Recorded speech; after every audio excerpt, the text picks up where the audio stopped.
પરિપત્ર જાહેર કર્યો છે પણ અમને સંતોષ નથી।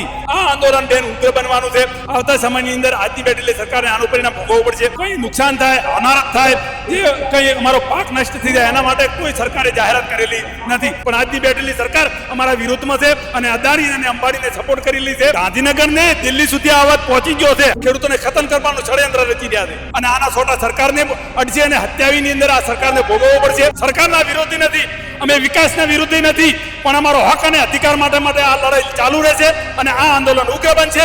એની જવાબદારી સરકારશ્રીની રહેશે।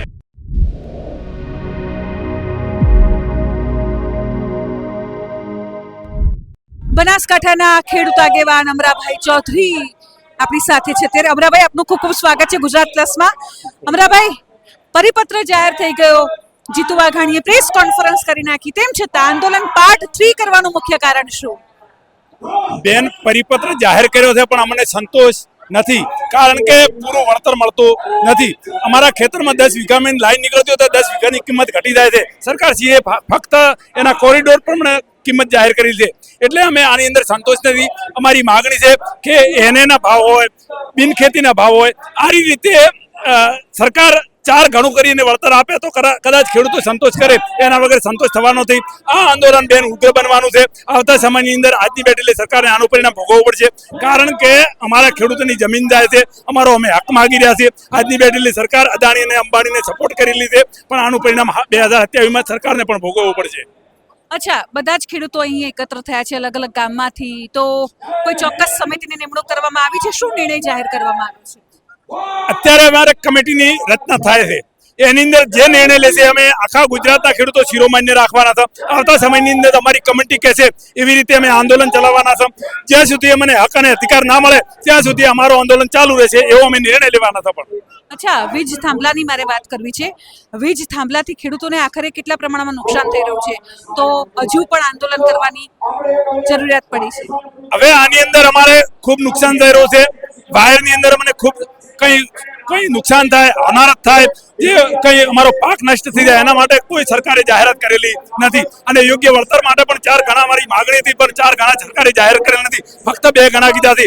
એમાં જે નીચું આવે એના અનુસંધાને સરકારે જાહેર કરવાની કીધી છે અને પહેલું વળતર આપવાની વાત છે, પણ એમાં કોઈ યોગ્ય વળતર આપવાની વાત કરેલી નથી। એટલે આ આંદોલન ચાલુ રહેશે। અમારો હક અને અધિકાર ના મળે ત્યાં સુધી આ આંદોલન ચાલુ રહેશે। બેન, પણ સરકાર કહી રહી છે કે ખેડૂતો જેમ કહી રહ્યા છે તેમ બજાર ભાવ પ્રમાણે, જંત્રીના ભાવ પ્રમાણે અને બજાર ભાવ પ્રમાણે વળતર આપવામાં આવશે, તો વળતર તો એ પ્રમાણે નક્કી થઈ ગયું, પરિપત્ર જાહેર થઈ ગયું છે, વાંધો શું હવે? બેન, તમે પરિપત્ર વાંચો ને તો લોલીપોપ જ છે, આની અંદર કોઈ અમને આપેલો નથી। આના કરતા તો રાજસ્થાન સરકાર 4 ગણું વળતર આપેલી છે, વર્ષોથી આપેલી છે, બીજા રાજ્યોની અંદર પણ 4 ગણું વળતર આપી રહ્યા છે, પણ આજની બેઠેલી સરકાર અમારા વિરોધમાં છે અને અદાણી અને અંબાણીને સપોર્ટ કરેલી છે અને અમારા ગુજરાતની અંદરથી લાઈન લઈ અને બીજા રાજ્યની અંદર આ કંપનીઓ વેચવા જવાની છે અને આ સરકારી કંપનીઓને સપોર્ટ કરે છે, અમારે ખેડૂતોને નુકસાન કરી રહી છે। આવતા સમયની અંદર અમારી માગણી સ્વીકારશે ને તો આજની બેઠેલી સરકારને આનું પરિણામ ભોગવવું પડશે। ગાંધીનગર સુધી અવાજ પહોંચે તે માટે આપના આગામી દિવસમાં કેવા પ્રકારના કાર્યક્રમ? બેન, ગાંધીનગર ને દિલ્હી સુધી આ અવાજ પહોંચી ગયો છે। આવતા સમયની અંદર અમારા આ ગામડાથી અવાજ જશે ને તો આવતા સમયની અંદર ગામડાની અંદર નેતાઓ પણ આ પ્રચારથી નહીં આવી કે આનો વિરોધ થશે અને એનું પરિણામ સરકારને ભોગવવું પડશે અને નેતાઓને પણ ભોગવવું પડશે। ગામડાની અંદર નેતા પણ નહીં વળે, કારણ કે અમારી જમીન છે ને એ મફતના ભાવે આજની બેઠેલી સરકાર અને નેતાઓના મળતિયાઓને લીધે આ વેચાઈ રહી છે અમારી। જીતુભાઈ તો કહી રહ્યા છે કે હું પોતે ખેડૂત પુત્ર છું, ખેડૂતની પીડા ભલી ભાંતિ જાણું છું, તો પછી આવું કેમ? હવે જીતુભાઈની વાત ઉપર તો એવું લાગે છે કે અદાણીને અંબાણીને સપોર્ટ કરી રહ્યા છે।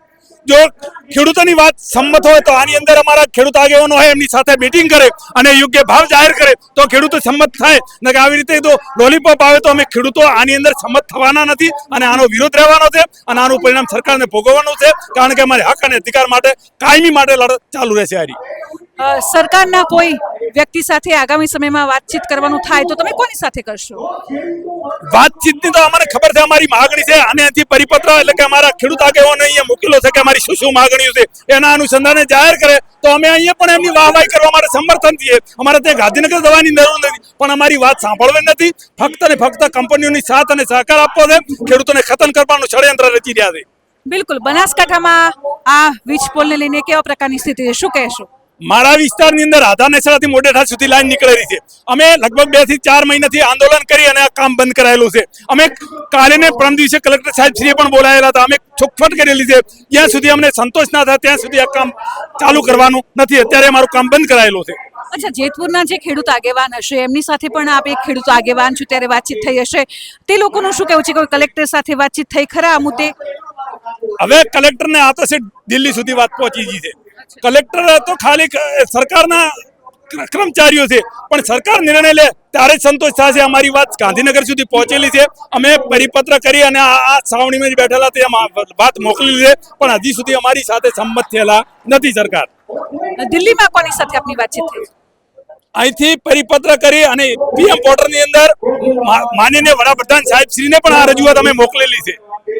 પત્રના માધ્યમથી પીએમ પોર્ટલની અંદર મેં મોકલેલી છે કે મારી શું શું માગણી છે, પણ હજી સુધી કોઈ જવાબ અને પરિપત્રની અંદર મને કોઈ જવાબ આપેલો નથી. બેન, બિલકુલ, જો આપની માંગ સ્વીકારવામાં નહીં આવે તો આગામી દિવસમાં આપનો શું નિર્ણય રહેશે? હવે આ ના માગ સ્વીકારવામાં આવે તો આ ઉગ્ર બનાવ્યું છે. સરકારને આની નોંધ લેવાની જરૂર છે. આ ઉગ્ર બનશે અને આના સોટા સરકારને અડશે અને હત્યાવીની અંદર આ સરકારને ભોગવવો પડશે. અમે આ આંદોલન છે એ બિન રાજકીય તીરે ચલાવવાના છે, પણ આવતા સમયની અંદર આ સરકારના આ નેતાઓને આનું પરિણામ ભોગવવું પડશે. કારણ કે અમારો હક અને અધિકાર માટે કાયમી માટે આ આંદોલન જ્યાં સુધી અમને હક અને અધિકાર ના મળે ત્યાં સુધી આ આંદોલન ચાલુ રહેશે. વીજ થાંભલા નાખવામાં આવ્યા છે, એક તરફ વરસાદ પણ પડી રહ્યો છે. ખેડૂતો કહી રહ્યા છે કે વીજ કરંટ લાગવાનો પણ ભય થઈ રહ્યો છે, એટલે કહી રહ્યા છે કે પોતાના જ ખેતરમાં જવાથી અમને ડર લાગી રહ્યો છે. બેન, ડરને અમારા વિસ્તારની અંદર તો કેટલે ખેતર હળગી ગયા છે ઘઉંના. આના તણખા ઉડે ને એટલે હોનારો તો થયેલી, આપણા પશુઓ પણ મરી ગયેલા છે, એટલે આનાથી તો હોનારો તો થાય છે. પણ અત્યારે તો બેન હજી તો 3 ગીગાવોટ તૈયાર કરી છે. એમાં અમે પીએમ પોર્ટલની અંદર રજૂઆત કરી હતી, એટલે કંપની વાળા એવો જવાબ આવેલો છે કે આવતા સમયની 2030 સુધી કેન્દ્ર સરકારે 500 ગીગાવોટ તૈયાર કરવાની છે. અમારા વિસ્તારની અંદર જેવી નાળિયેરી ઉભી હોય ને એવી રીતે આ થાંભલા ઉભા થવાના છે. આ ખેડૂતો જાગૃત નહીં થાય ને તો આવતા સમયની અંદર આવતી પેઢી પણ માફ નહીં કરે અને એક ખેતર કે એક વીઘો કે એક મુઠ્ઠો પણ આ ખેતી લાયક જમીન રહેવાની નથી. એક બાદ એક આંદોલન, એક બાદ એક આંદોલન. એક ખેડૂત આગેવાન તરીકે હવે પછીનું ભવિષ્ય ખેડૂતોનું તમે શું જોઈ રહ્યા છો? અમે એવું કહીએ છીએ કે સરકાર હજી આ અમારા હક અને હિત માટે નિર્ણય લે એમ જ સરકારને ભલાઈ છે. કારણ કે અમે સરકારના વિરોધી નથી, અમે વિકાસના વિરોધી નથી, પણ અમારો હક અને અધિકાર માટે આ લડાઈ ચાલુ રહેશે અને આ આંદોલન ઉગ્ર બનશે. એની જવાબદારી સરકારશ્રીની રહેશે. સરકાર તો કહે છે વિકાસ થાય છે, વિકાસ થાય છે, તો પછી આ દાવા પોકળ છે તેવું કહેવા માંગો છો? બેન, આ ખેડૂતોને ખતમ કરીને વિકાસ કરો. આ વિકાસ ના કહેવાય, અમારો વિનાશ થઈ રહ્યો છે ખેડૂતોનો. આ સરકાર સાંભળવા સંમત થઈ નથી, પણ આવતા સમયની અંદર આનું પરિણામ સરકારને ભોગવવું પડશે. કારણ કે આ ખેડૂતોની પણ હાય લાગશે.